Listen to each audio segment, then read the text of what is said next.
있으시기를 바랍니다. 오늘 우리에게 주는 하나님의 말씀 보겠습니다. 요한계시록 19장 17절부터 20장 3절까지 말씀입니다.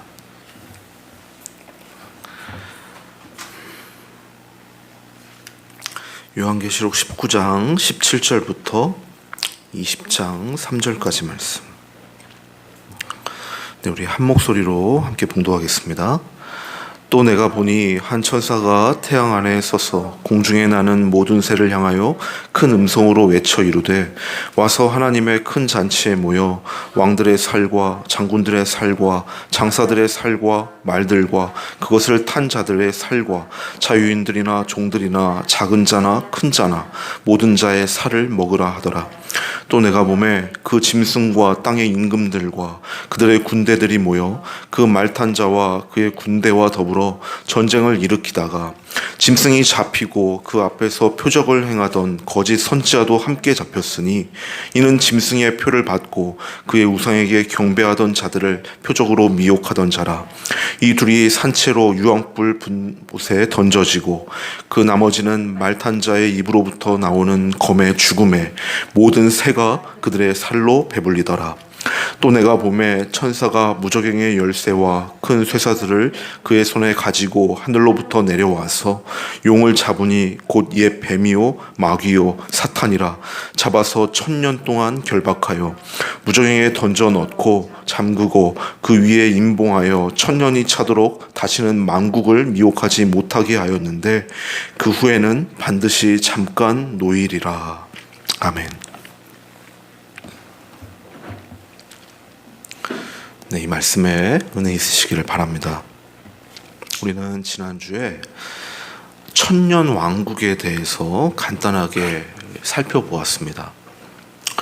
보통의 정상적인 교회라면 역사적 전천년설과 무천년설의 입장에서 성경을 해석합니다.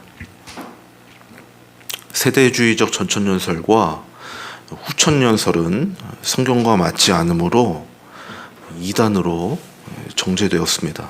그러니까 이런 이단적인 사상이 아닌 역사적 전천년설을 지지하든 아니면 무천년설을 지지하든 복음을 왜곡하지 않고 잘 전한다면은 문제될 것이 없습니다. 다만 우리 한국 교회는 역사적 전천년 설과 세대주의적 전천년 설 사이를 오락가락합니다.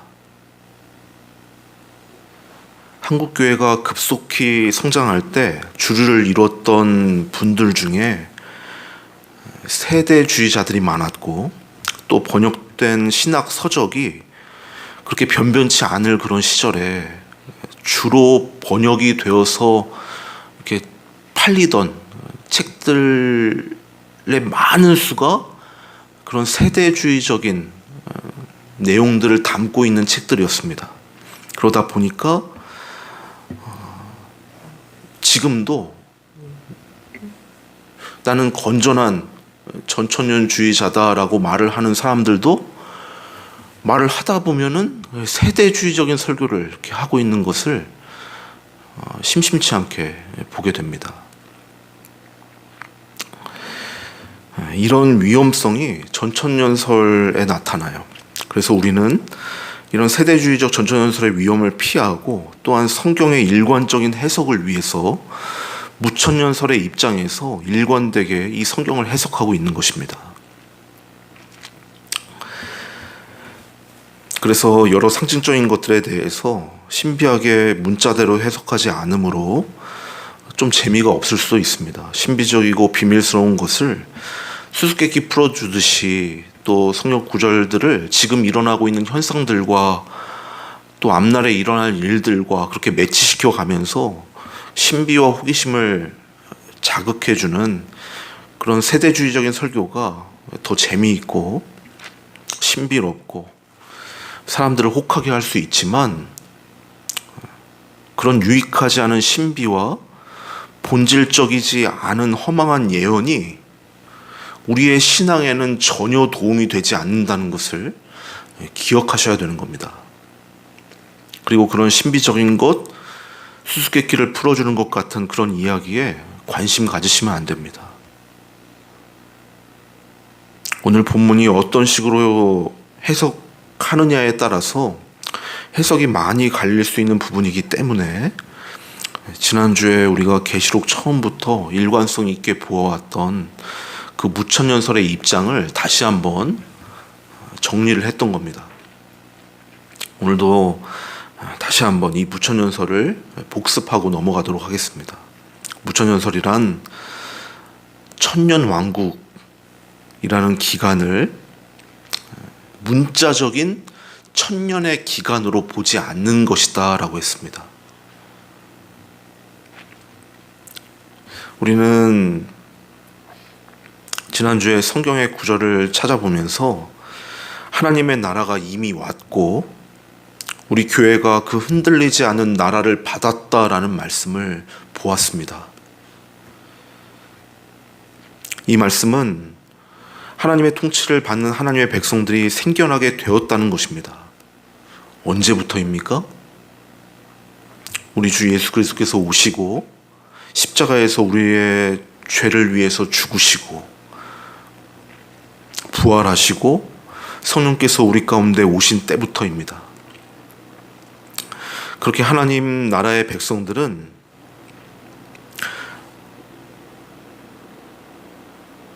주와 함께 주님이 다시 오시는 날까지 왕노릇하게 되는 것입니다. 그때가 바로 천년왕국인 것입니다. 그러니까 천년왕국은 아직 오지 않은 미래에 오게 될 어떤 때가 있는 것이 아닌 것이죠. 지금이 천년왕국의 때입니다. 주님이 다시 오시기까지 교회는 이 천년왕국에서 주와 함께 왕노릇을 하고 있는 겁니다. 그런데 그 왕노릇은 자기를 비우고 자기를 낮추어서 하나님과 다른 이들에게 유익이 되는 삶을 사는 그런 왕노릇이라고 했지요. 이런 모습이 이 땅에서 주와 함께 왕노릇하는 하나님의 백성들의 모습이요, 또한 영원한 새하늘과 새 땅에서 살아가게 될 그 하나님의 백성들의 마땅한 모습인 것입니다. 하나님께서는 당신의 백성들로 하여금 이러한 하늘의 왕노릇을 잘 할 수 있도록 훈련하십니다. 그 훈련의 방법으로 하나님은 성도들에게 고난을 허락하시는 겁니다. 그래서 교회의 이 천년왕국의 기간은 왕 노릇을 하는 기간임과 동시에 하늘나라를 준비하는 고난의 기간이기도 한 것이지요.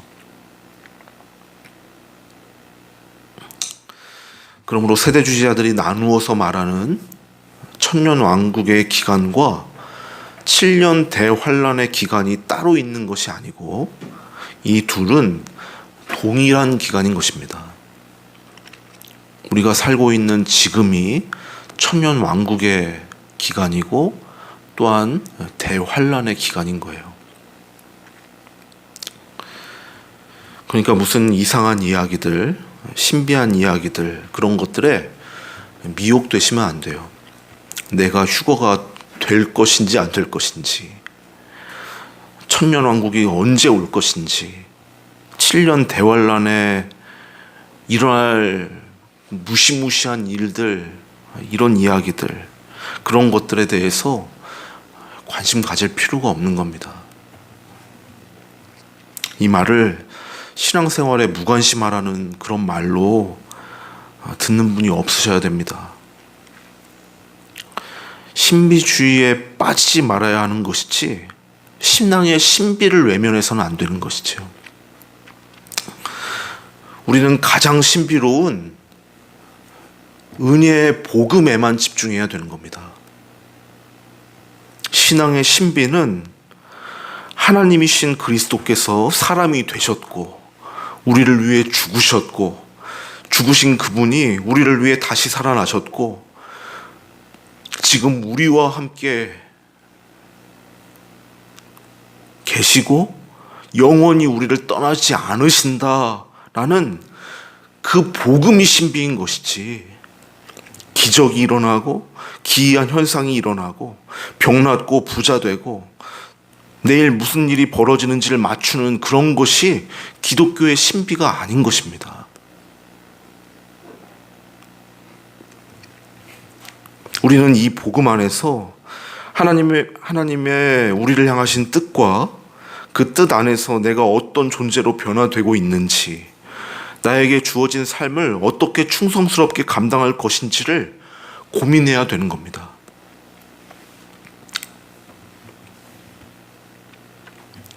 오늘 본문을 통해서도 지금까지 말씀드린 이 내용을 확인할 수가 있습니다. 오늘 본문 20장 2절과 3절 말씀 같이 읽겠습니다. 용을 잡으니 곧 옛 뱀이요 마귀요 사탄이라. 잡아서 1000년 동안 결박하여 무저갱에 던져 넣고 잠그고 그 위에 임봉하여 1000년이 차도록 다시는 만국을 미혹하지 못하게 하였는데 그 후에는 반드시 잠깐 노이리라. 보시면 용 마귀 사탄을 잡아서 1000년 동안 결박했다라고 말씀합니다. 그러니까 용 마귀 사탄을 잡아서 결박하는 때부터 1000년 왕국이 시작되어진다라는 말인 것입니다. 그럼 사탄이 언제 결박되었는지를 알면 1000년 왕국이 언제 시작되었는지를 알 수가 있다는 거지요. 사탄이 결박되었다라는 말씀의 의미에 대해서는 전에도 자세하게 설명을 드린 적이 있습니다. 이 말은 주님이 당신의 백성들을 구원하시는데 사단 마귀가 어떻게 손을 쓰지 못하게 된 상태를 가리키는 것이다 라고 했습니다. 그리스도께서 사탄을 결박하셨다는 것은 마귀의 가장 강력한 무기인 죄와 사망을 십자가에서 이기심으로 주께서 당신의 백성들을 구원하시는 일을 그 마귀가 전혀 방해할 수 없는 상태가 된 것을 말하는 것입니다. 그게 마귀를 결박하는 겁니다. 그래서 예수님께서 이렇게 말씀을 하신 거예요. 우리 마태복음 12장 29절을 보겠습니다.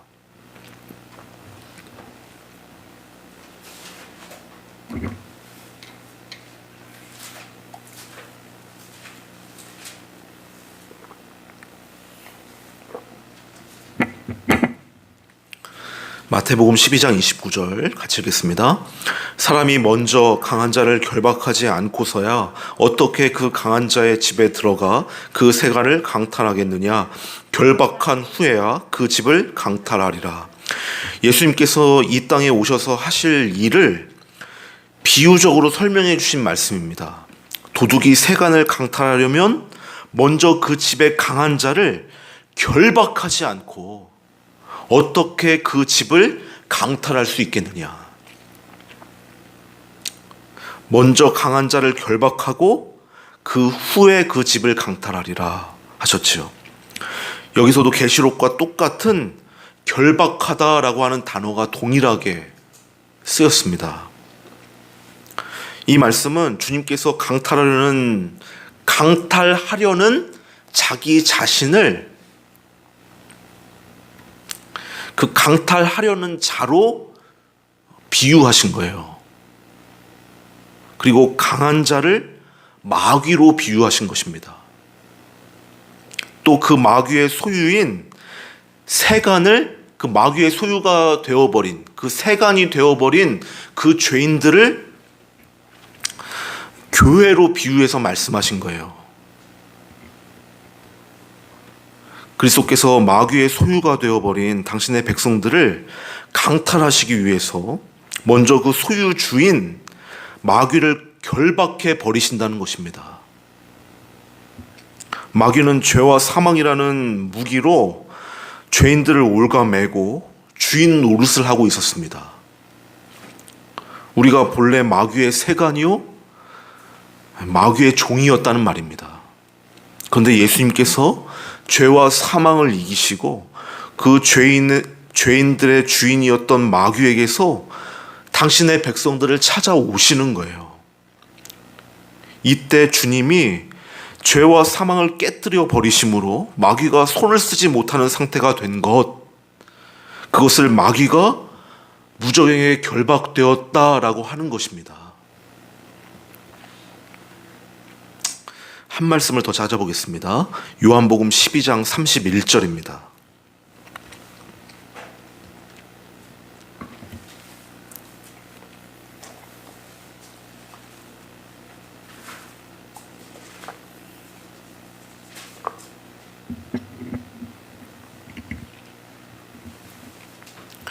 요한복음 12장 31절 말씀 같이 읽겠습니다. 이제 이 세상에 대한 심판이 이르렀으니 이 세상의 임금이 쫓겨나리라. 헬라인들이 예수님을 뵙겠다고 찾아왔을 때 예수님께서 이제 인자가 영광을 얻을 때가 왔도다 말씀하시고, 이제 세상의 심판이 이르렀으니 이 세상 임금이 쫓겨나리라 라고 말씀하셨습니다. 여기 쓰인 쫓겨나다 라고 하는 단어가 헬라어로 에크발로라고 하는 단어인데, 오늘 본문에 무적행에 던지다의 그 던지다라고 하는 단어가 발로라고 하는 단어입니다. 어근이 같은 거예요. 던져지다라는 것과 쫓겨나다라는 그 단어가 비슷한 단어인 거예요. 그러니까 이 말씀 역시도 이 세상의 임금이 쫓겨난다는 것은 이 세상의 임금으로 군림하던 사탄이 예수 그리스도의 십자가와 부활로 말미암아 꼼짝없이 무적행에 던져지게 될 것, 쫓겨나게 될 것을 두고 하신 말씀인 것입니다. 이처럼 사탄 마귀가 무적행에 던져지고 결박되는 것은 예수 그리스도의 십자가로 말미암아 되어진 일이라는 것을 우리는 분명하게 알 수가 있는 거죠. 이에 대한 표징으로 예수님께서 공생의 기간 동안 병자를 고치시고 죽은 자를 살리시고 귀신 들린 자를 고치시는 그런 이적들을 보여주셨던 겁니다. 그런 이적을 통해서 성경이 우리에게 말씀하시고자 하시는 것이 뭐라는 겁니까? 어떤 사람들이 이용해 먹는 것처럼, 이것 봐라, 예수님이 이렇게 능력이 많다, 귀신도 내쫓고 병자도 고친다, 너도 예수 믿으면 병 낫고 부자 되고 귀신 들린 것도 낫는다, 이런 말씀을 하고 싶은 겁니까? 그런 게 아니죠. 성경은 죄와 사망에 매여서 사단 마귀의 종으로 살아가던 비참한 죄인들을 위해 예수님께서 오셨고, 그분은 죄와 사망을 깨부수심으로 마귀를 결박하시고 마귀의 종살이하던 당신의 백성들을 해방하러 오신 분이시다라는 복음을 설명하고 있는 게 바로 예수님이 병자를 고치고 귀신을 쫓아내고 죽은 자를 살리시는 그런 예수님의 사역들 가운데 다 들어있었던 거예요.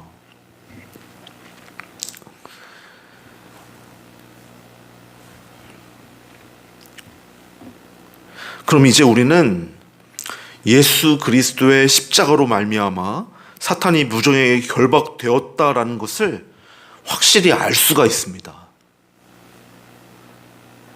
그러므로 사탄이 무정에게 던져질 때부터, 그때부터 천년 왕국이 시작된다라고 했으니까, 이 천년 왕국은 이미 예수 그리스도의 초림 때 시작되었다라는 것을 우리는 분명히 알 수가 있는 거지요.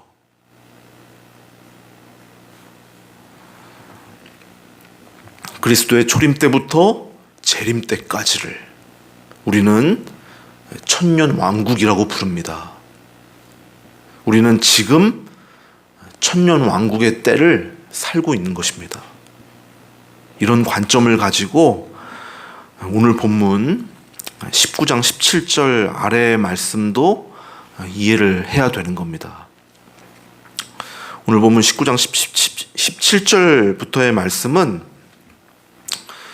마지막 그 최후의 전쟁의 장면을 묘사합니다. 여기에는 두 가지 환상이 등장을 하는데요. 17절을 보시면 우리가 계시록을 보면서 자주 보았던 말씀이 나옵니다. 또 내가 보니 라는 어구로 시작을 하죠. 그리고 19절로 가서 보세요. 거기도 또 한 번 또 내가 봄에 라는 어구가 나옵니다. 이 어구가 반복되어 나올 때마다 우리는 이 환상이 이것 다음에 저것 이런 식으로 시간 순서대로 일어날 일들을 순차적으로 보여주는 것이 아니다라고 배웠습니다. 네. 사실 지금 계시록 우리가 이제 20장부터 보는데 앞에 설교했던 것을 제가 계속 반복할 수밖에 없어요. 그럴 수밖에 없어요. 계시록이 반복되어지는 말씀이니까요. 그래서 앞에서 또 이 20장, 21장 말씀을 자꾸 인용해서 설교를 했던 거고요. 장면의 전환이지 시간 순서대로 일어날 일들의 나열이 아니에요. 마치 초대형 스크린에 그 영화관을 생각하면 된다고 했죠. 그 대전 그 국립과학관에 가면은 천체관이라고 하는 데가 있습니다. 그 돔으로 돼가지고 이제 거의 눕다시피 해서 천장에 있는 스크린을 보는 건데 스크린이 너무 커요. 그러다 보니까 한눈에 들어오지 않아요. 이쪽에서 나오는 화면과 저쪽에서 나오는 화면의 장면이 달라요. 그러니까 뭐 이쪽에서는 지구의 모습이 나오면 저쪽에서는 무슨 화성의 모습이 나오고 저기는 또 태양의 모습이 나오고 여기는 목성의 모습이 나오고 이렇게 막 그것들을 펼쳐놓고 보여주는 거예요. 이걸 봤다가 눈을 돌려서 저걸 보는 거죠. 사도가 이 교회 시대 천년 왕국의 때 동시에 일어나는 일들을 따로따로 한 장면씩 보고 있는 거예요. 한 장면을 보고 또 눈을 돌려가지고 또 한 장면을 보고 그렇게 동시에 일어나는 다른 환상을 보고 기록을 한 것이 이 요한계시록이다라고 설명을 드렸잖아요. 그러니까 요한계시록은 시간적인 순서가 아니라 이 천년왕국 기간 동안 되어지는 일들을 반복해서 또 다른 관점에서 보고 기록을 한 것입니다. 오늘 본문 17절과 18절 그리고 19절부터 20절까지의 말씀이 그런 것입니다. 이 두 개의 사건이 시간 순서에 의해서 벌어지는 별개의 사건이 아니고 최후의 전쟁에 대한 반복적인 설명인 거예요. 본문을 같이 보겠습니다. 본문 19장 17절 18절 두 절 말씀 같이 읽겠습니다. 시작. 또 내가 보니 한 천사가 태양 안에 서서 공중에 나는 모든 새를 향하여 큰 음성으로 외쳐 이르되 와서 하나님의 큰 잔치에 모여 왕들의 살과 장군들의 살과 장사들의 살과 말들과 그것들을 탄 자들의 살과 자유인들이나 종들이나 작은 자나 큰 자나 모든 자의 살을 먹으리라 하더라. 또 내가 보니 한 천사가 공중의 모든 새들에게 큰 음성으로 외칩니다. 왕들의 살과 장군들의 살과 장사들의 살과 말들과 그 탄자들의 살과 자유인들이나 종들이나 작은 자나 큰 자나 모든 자의 살을 먹으리라. 그렇게 이 이야기가 한번 끝나는 거예요. 새들이 그 천사의 말을 듣고 고기를 먹습니다. 그리고 19절부터 또 내가 봄에 하면서 또 다른 환상이 나와요.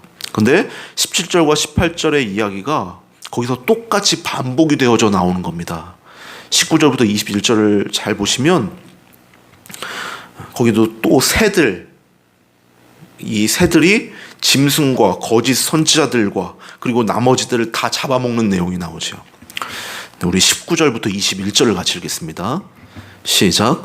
또 내가 보매 그 짐승과 땅의 임금들과 그들의 군대들이 모여 그 말탄 자와 그의 군대와 더불어 전쟁을 일으키다가 짐승이 잡히고 그 앞에서 표적을 행하던 거짓 선지자도 함께 잡혔으니 이는 짐승의 표를 받고 그의 우상에 경배하던 자들의 표적으로 미혹하던 자라. 이 둘이 산채로 유황불 붙는 못에 던져지고 그 나머지는 말탄 자의 입으로부터 나오는 검의 죽음에 모든 새가 그들의 살로 배불리더라. 네, 이렇게 이 마지막 전쟁으로 모든 것이 다 죽습니다. 만국이 멸망하는 겁니다. 만국이 멸망하는 거예요. 그 마지막 전쟁의 모습을 이 19장 17절부터 21절까지 반복해서 기록을 한 거예요. 그런데 20장에 가면은 또 전쟁이 나와요. 곡과 마곡의 전쟁이 나옵니다. 세대주의자들은 이 모든 것들을, 이 구절구절들을 다 그냥 문자 그대로 풀어가지고 연대기적 사건의 나열로 보는 거예요. 그래서 19장의 전쟁은 예수님의 지상 재림 때 벌어지는 전쟁이고, 그 세대주의자들은 예수님의 지상재림이 있고, 공중재림이 있고, 그 다음에 또 7년 대환란 후에 지상재림이 있고, 막 이렇게 나눠서 막 얘기한다고 했잖아요. 문자대로 보니까. 그러니까 그런 것들에 끼워 맞춰가지고 19장에 나오는 전쟁은 예수님의 지상재림 때 벌어지는 전쟁이고, 또 20장에 나오는 이 곡과 마곡의 전쟁은 천년 왕국이 끝나는 그 마지막 때에 되어지는 전쟁이고, 이렇게 자꾸 나눠가지고 해석을 하는 거죠. 근데 생각해 보세요. 계시록엔 이 19장, 20장의 전쟁 말고도 계속해서 전쟁의 그 내용들을 묘사합니다. 인해재앙, 나팔재앙, 대접재앙도 이 세상 가운데 쏟아지는 하나님의 재앙을 통해서 대적들이 멸망하게 되는 그런 전쟁의 모습이고요. 15장, 16장에 나오는 우리가 앞에서 살펴봤던 음녀 바벨론이 멸망하는 장면, 아마겟돈으로 그 대적자들이 자기의 세력들을 모아가지고 아마겟돈 전쟁이 일어나잖아요. 거기에서 전쟁이 또 한 번 나오는데, 거기도 전쟁이 나오고, 바벨론이 멸망하는 그 장면, 그 전쟁에 져가지고 망하는 장면도 나오고, 또 19장에도 나오고 20장에도 나와요. 이 계속 전쟁이 반복되어져 나오는데, 이것들을 자꾸 이 세상에 되어졌던 전쟁들, 일어나게 될 전쟁들, 이것들과 끼워 맞춰가지고 말을 만들려고 하니까 소설을 쓰게 되는 거죠.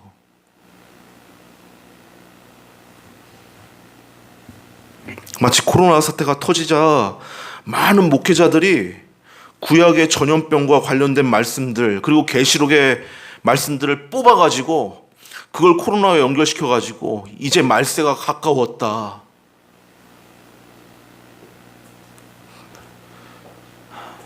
말세가 가까웠죠. 지금이 말세인데, 이미 2000년부터 말세가 시작됐는데 뭐가 이제 와서 말세가 가까웠다고 합니까?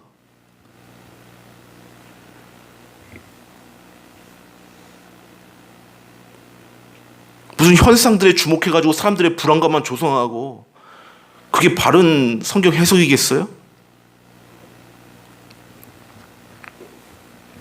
세대주의가 옳지 않다고 말하면서도 성경을 세대주의적으로 해석하고 가르치는 거예요. 그런 식으로 보면 안 됩니다.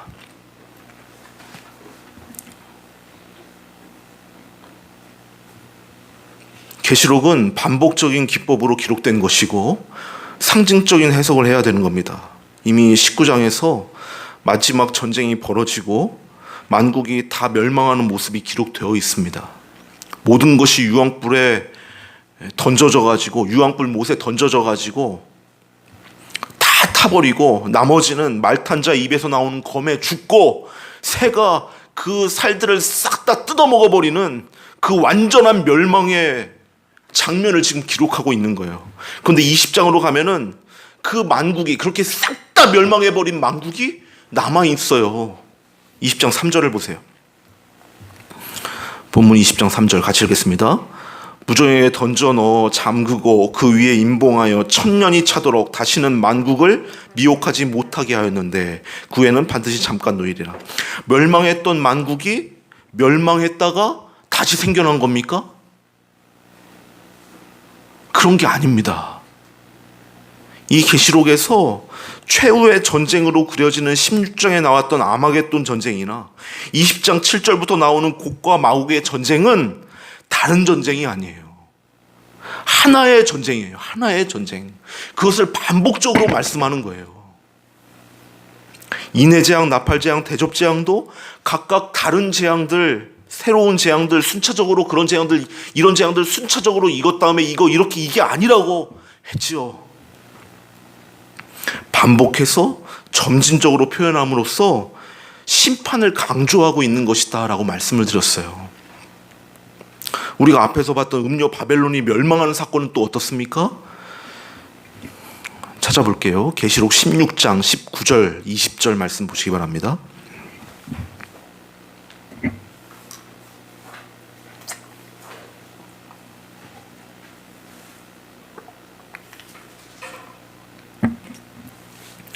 계시록 16장 19절 20절 같이 읽겠습니다.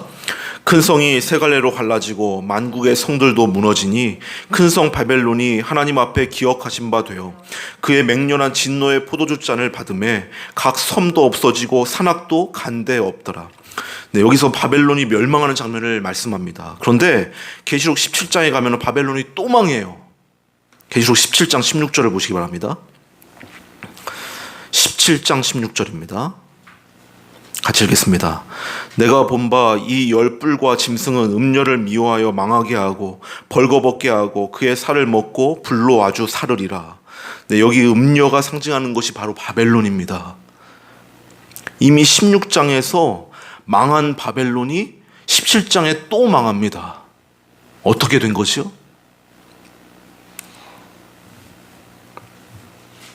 19장 2절도 보겠습니다. 계시록 19장 2절. 네, 죄송합니다. 네, 정신을 차리시라고. 네. 19장 2절 같이 읽겠습니다. 그의 심판은 참되고 의로운 자라 음행으로 땅을 더럽게 한 큰 음녀를 심판하사 자기 종들의 피를 그 음녀의 손에 갚으셨도다 하고. 네, 여기 19장에서 음녀 바벨론이 또 망하죠. 이걸 어떻게 해석해야 되는 겁니까? 망했다가 다시 부활했다가 또 망했다가 다시 부활했다가 또 망하는 겁니까? 아니에요. 이렇게 요한계시록을 문자 그대로 연대기적 사건들의 나열로 그렇게 읽게 되면은 우리는 이 요한계시록을 절대 바르게 이해할 수 없습니다. 계시록의 전쟁은 하나의 전쟁이에요.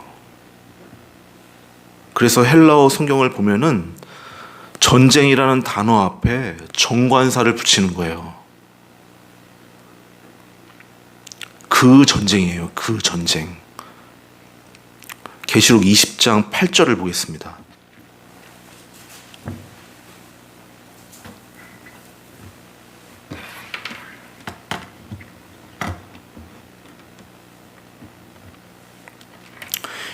네, 20장 8절이요. 같이 읽겠습니다.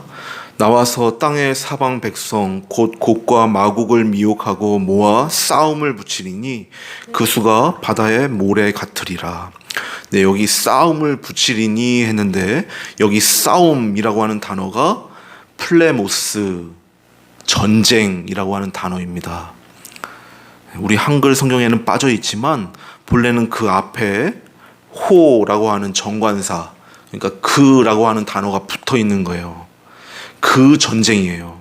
그렇다면 이 곡과 마곡, 이제 이 20장 우리가 방금 읽은 말씀 곡과 마곡의 전쟁을 표현하는 거거든요. 이 곡과 마곡의 전쟁, 이 전쟁은 앞에서 설명한 어떤 사건을 가리키고 있다는 것이지요. 그 전쟁이니까. 앞에서 등장한 그 전쟁이 뭘까요? 19장 19절을 다시 보겠습니다. 같이 읽겠습니다. 또 내가 봄에 그 짐승과 땅의 임금들과 그들의 군대들이 모여 그 말탄 자와 그의 군대와 더불어 전쟁을 일으키다가, 네, 여기 나오는 전쟁, 이 전쟁이라는 단어가 플레모스라고 하는 단어예요. 그러니까 20장 8절의 곡과 마곡의 전쟁과 이 계시록 19장 17절 이하의 전쟁이 같은 전쟁이라는 것을 알 수가 있는 거예요. 20장 8절의 그 전쟁이 바로 이 전쟁을 두고 하는 말이니까요. 그리고 여기서도 전쟁이라는 단어 앞에 그라고 하는 정관사를 역시나 붙였습니다. 여기서도 그 전쟁인 거예요. 그럼 또 이 앞에 등장하는 전쟁이 있었겠지요? 그 전쟁은 뭘까요? 계시록 16장 12절부터 보시기 바랍니다.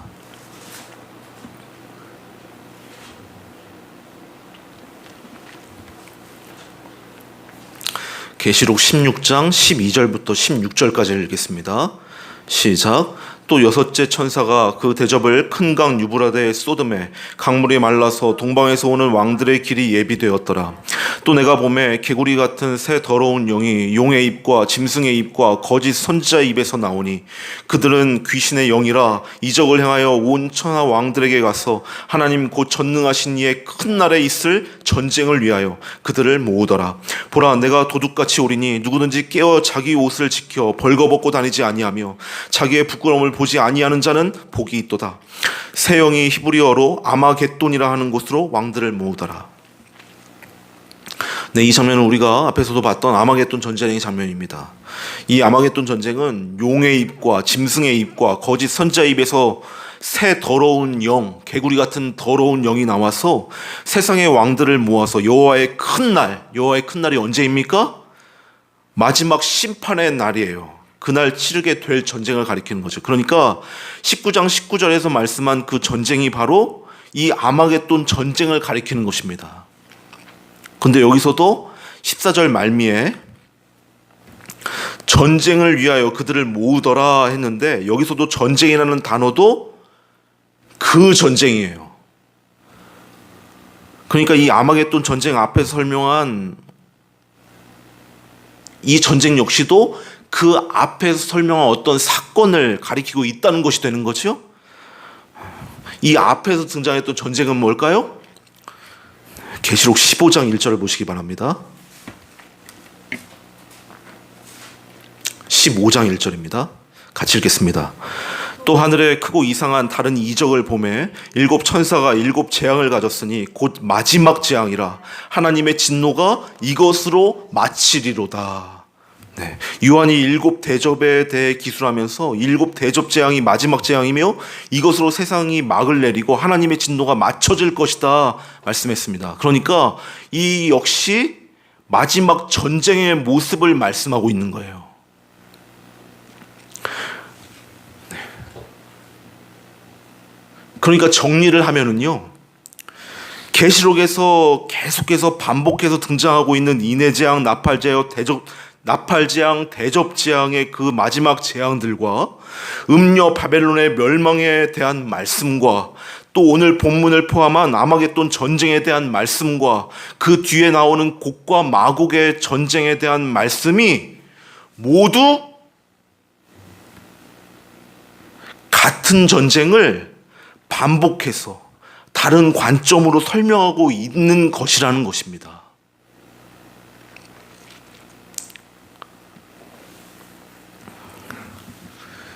네, 이거를 설명하려고 쭉 돌아가지고 여기까지 왔습니다.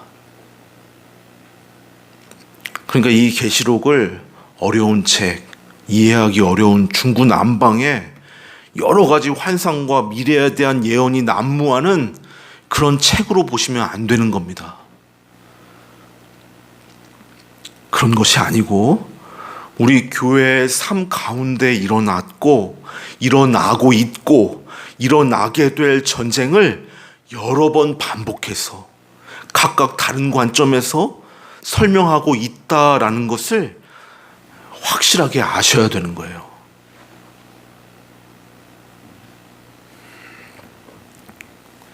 우리는 이 전쟁 가운데 있는 것입니다. 이 전쟁이 지금만 있는 것도 아니고 전에도 있었고요. 지금도 있고 앞으로도 있을 것입니다. 이 전쟁은 마지막 때에 딱 한 번 일어나고 마는 전쟁이 아니고 하나님의 자녀가 존재하는 역사의 모든 현장에서 끊임없이 반복되고 있는 전쟁인 겁니다. 분명 결국에는 마지막 결전의 날이 있을 거예요. 본문 20장 3절에서 마귀가 놓인다고 하는 말씀은 이제 마지막 때가 되면은 성도들을 향한 사탄의 공격이 상상할 수도 없을 만큼 그렇게 거세지게 될 것이다 라는 말씀인 겁니다.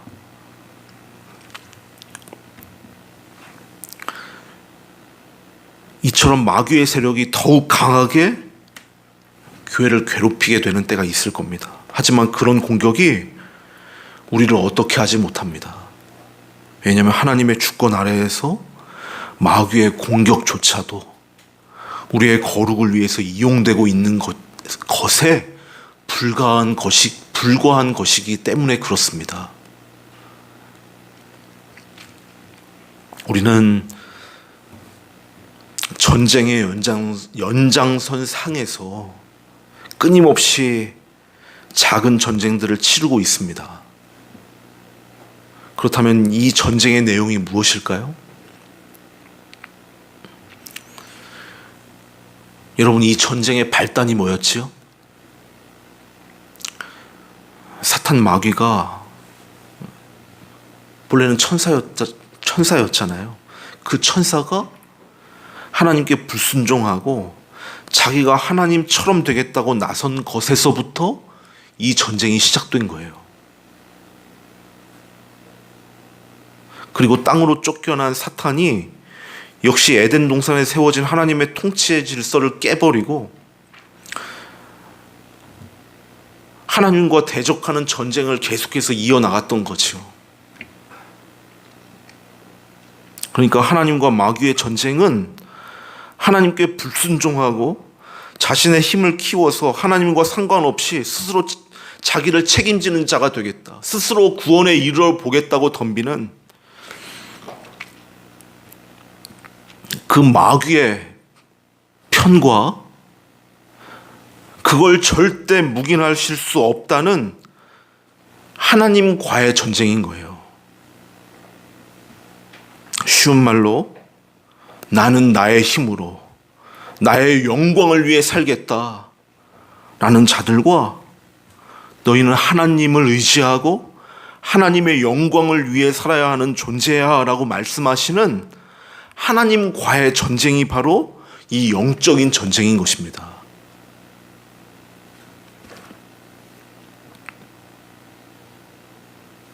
하나님께서는 지금 자기의 잘남과 자기의 의와 자기의 자격과 자기의 힘을 의지하면서 하나님을 의지하지 않는 자들과 전쟁하시면서 그 자기의 힘을 의지하는 자들을 무장 해제시키시고 그렇게 우리의 힘을 꺾으시는 그 전쟁을 하고 계신 것입니다. 이 전쟁이 지금 우리 가운데 벌어지고 있는 겁니다. 우리는 하나님의 백성으로 이 전쟁 가운데서 우리의 더럽고 추악한 것들이 다 들추어지고 우리의 하나님을 의지하지 않고 우리가 의지하는 나의 자랑들, 세상의 힘과 자격들이 부인되어지는 길을 가야만 하는 것입니다.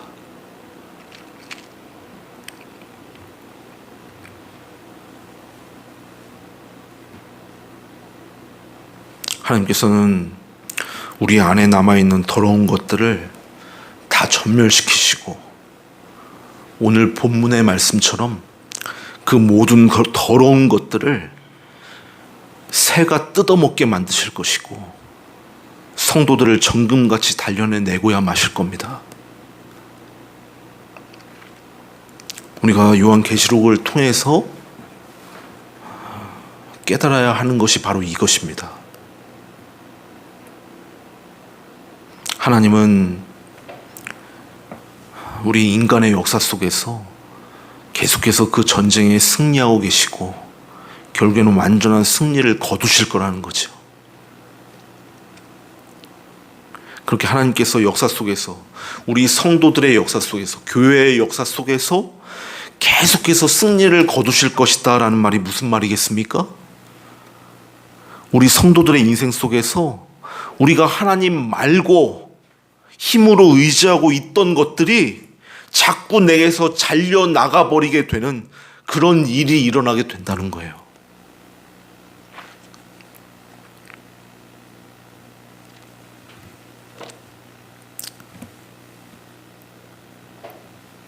남편과 두 아들과 그렇게 행복하게 풍요로운 자기의 재산을 가지고 그렇게 살아가던 그 나오미의 가족들을 하나님께서 모압으로 끌고 가셔가지고 거기서 나오미를 하나님만 의지하도록 그렇게 완전히 쫄딱 발가벗겨 버려서 다시 가나안 땅으로 끌고 오시잖아요.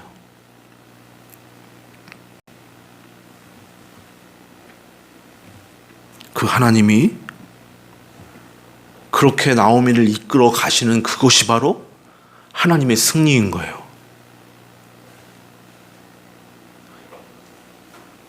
자신의 힘을 버리고 더러운 죄를 버리고 오직 하나님만 의지하게 만드시는 그 일이 바로 하나님의 승리입니다.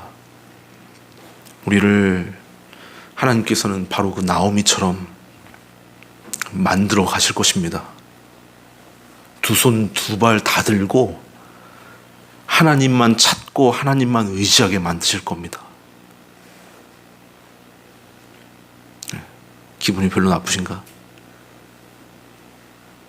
아니, 무슨 목사님은 맨날 그런 재수없는 소리만 합니까? 이 말은 여러분의 사업과 학업이 망하게 하실 거라는 그런 저주의 얘기를 하는 게 아닙니다.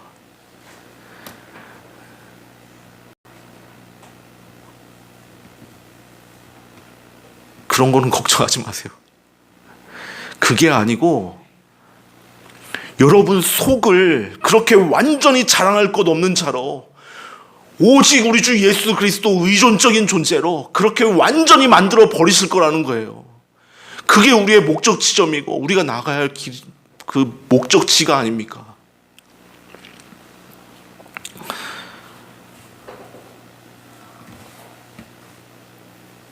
이를 위해서 주님이 우리에게 늘 말씀의 빛을 비추어서 싸움을 걸어오십니다. 전쟁이 있는 겁니다. 우리의 속을 들추어내는 전쟁이에요. 달갑지 않을 겁니다. 괴로움이 있을 거예요. 이 전쟁은 이 역사 가운데 사는 동안 우리 성도의 인생 가운데 늘 실제하는 전쟁이에요.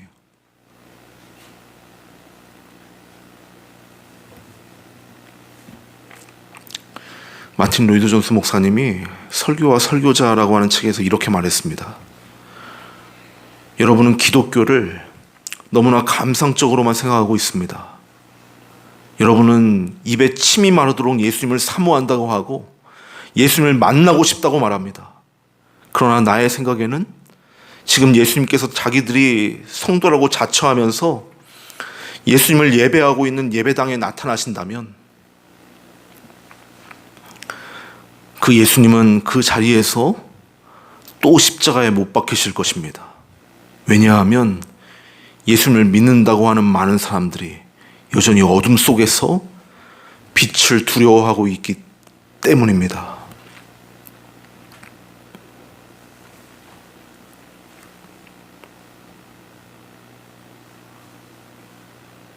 여러분은 어떻습니까? 정말 예수님이 보고 싶으십니까? 예수님이 오셔서 여러분에게 빛을 비추실 때 여러분은 그 빛으로 나아갈 것입니까? 아니면 누가 내 부끄러운 걸 들춰내는 거야 하면서 여러분도 예수님을 돌로 칠 것입니까?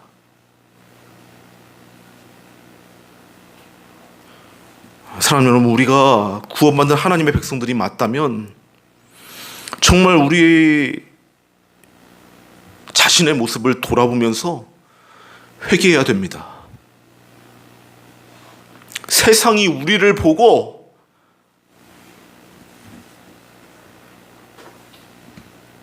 찔림을 받기는커녕 세상이 교회를 걱정해 주는 시대가 되었어요. 세상에 이런 코미디가 어디 있습니까?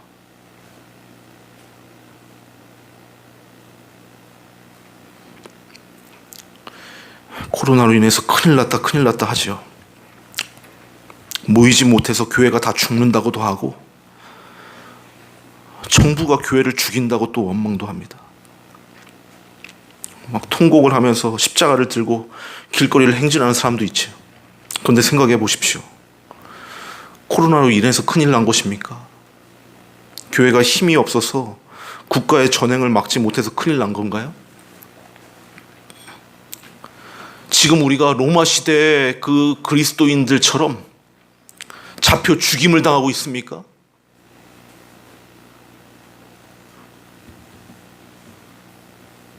말씀을 사랑하지 않고, 읽지 않고, 궁구하지 않고, 묵상하지 않고, 순종하지도 않고, 외부적인 것만 보면서 큰일 났다고 목소리를 높이는 사람들을 보면은 답답하기 그지없습니다. 여러분, 하루에 성경을 몇 장이나 읽습니까? 하루에 예수님을 몇 번이나 생각합니까? 주일 들은 말씀을 일주일 동안 몇 번이나 생각해 봅니까?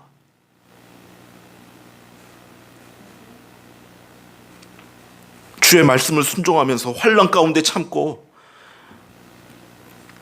주님을 사랑하고 이웃을 사랑하는 그 주님의 명령을 여러분 순종하기 위해 애를 씁니까? 내 욕심들을 벗어버리기 위해서 애를 써보셨습니까? 자기 죄로 인해서 고통하면서 그 말씀의 빛이 내 심령 가운데 비추어지는 것으로 인해서 그렇게 그것으로 자기를 부인하면서 더욱더 예수님께로 나아가고 있습니까? 뭐가 큰일이에요? 여러분이 성경 읽는다고 잡아가나요? 말씀을 궁구한다고 감옥에 갑니까? 핍박을 합니까? 주의 말씀을 순종한다고 손가락질 받고 침뱉음을 당합니까? 정말 중요한 것에는 관심도 없는 자기 자신이 큰일이지, 그 영적인 상태가 큰일이지, 그 경건의 행태가 큰일인 거지 뭐가 큰일이에요?